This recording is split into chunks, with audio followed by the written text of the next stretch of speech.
Criticism about the U.S. pivot to Asia is nothing new in Washington, D.C., but it is taking a new turn with allegations that it has emboldened nations in the Asia-Pacific. I asked Douglas Paal for his assessment.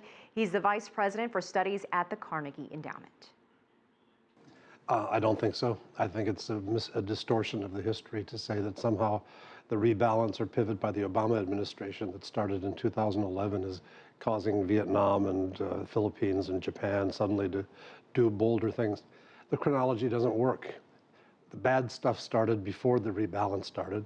The rebalance was a call from those countries to the U.S. to get more involved because they were feeling a lot of pressure from China, especially in the period after 2008, after the Olympics. What happens next with China-Vietnam relations? Is there a way to kind of ease the tensions? You know, there's a potential for some of this being a posturing for a negotiation, because Hanoi and Beijing have been talking to each other officially, both commercially over oil and diplomatically over their respective claims and relationships. And it could be they'll come back to talks. Vietnam has always been a very savvy partner with China. They've had so many scraps for hundreds of years that they've learned when to resist and when to negotiate. So I wouldn't rule out that possibility. More difficult in the case of the Philippines, which has a separate set of disputes with China.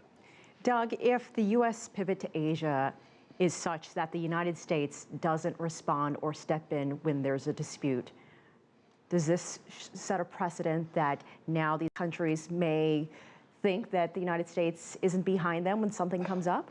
That's too general a question. The problem is that there are things where the U.S. can and should step in, and there are things where the U.S. has a very remote interest and where the American public would not understand why we'd step in.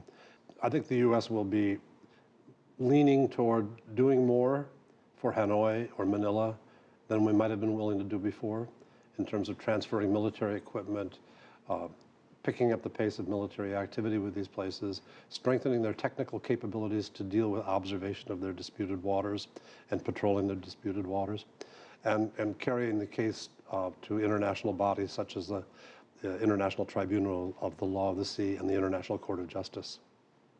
All right, Doug Paal, always a pleasure to have you on the show. Thank you so much for your insight. Very welcome.